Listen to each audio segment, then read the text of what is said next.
यह किस्सा मध्य प्रदेश के रीवा जिले का है। रीवा जिले में नेहरा नाम का एक गांव है। यहाँ के लोग बताते हैं कि बहुत साल पहले इस गांव में एक नौजवान और युवा लड़के की शादी हुई थी। उसकी बारात बड़ी धूमधाम के साथ गई थी। शादी के बाद दुल्हन को बारात अपने साथ लेकर वापस गांव लौटी। उस समय दुल्हन को डोली में बिठाकर लाने का प्रचलन था। जब डोली उठाने वाले रास्ते में थक गए तो आराम करने की दृष्टि से उन्होंने डोली को एक पेड़ के छाप के नीचे जमीन पर रख दिया और आराम करने लगे। आराम करते हुए लगभग सभी बाराती एक छोटी सी नींद भी लेने लगे। इसी दौरान उस सुनसान इलाके के एक पुराने पीपल के पेड़ में रहने वाली भूतनी ने उस दुल्हन को मारकर उसके शरीर में कब्जा कर लिया। बारातियों को इसके बारे में कोई खबर नहीं हुई क्योंकि थकान की वजह से सभी लोग सो रहे थे। बारातियों की जब नींद खुली तो वापस वह घर की ओर चलने लगे। बारात जब घर वापस आ गई तो दुल्हन को उसके कमरे तक पहुंचाया गया और रात को जब दूल्हा अपने कमरे में गया और जैसे ही उसने दुल्हन के घूंघट को उठाने लगा तो उसे बहुत तेज की प्यास लगी और उसने दुल्हन से पानी पीने की इच्छा जताई।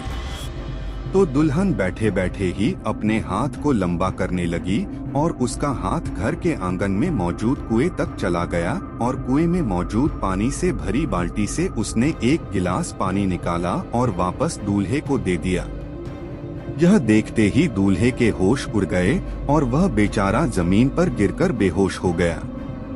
जब उसे होश आया तो उसने देखा कि उसके सामने दुल्हन के रूप में एक भूतनी बैठी हुई है।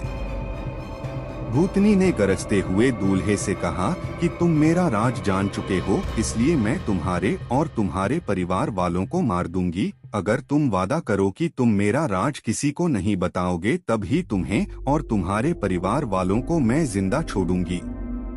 दूल्हे ने उससे वादा किया कि वह उसका राज किसी से नहीं बताएगा।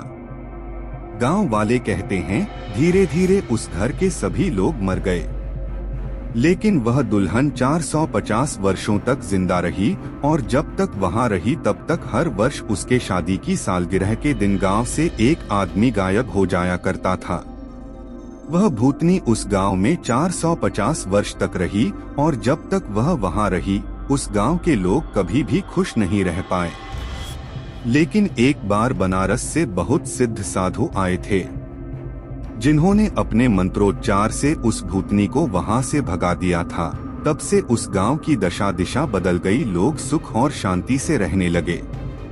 वह मंदिर बनवाए गए। तब से वह भूतनी कभी भी गांव में नहीं भटकी। कहते हैं कि गांव छोड़कर वह पास के जंगल में रहने लगी। दिन के दोनों समय भगवान की वहां पूजा होती है।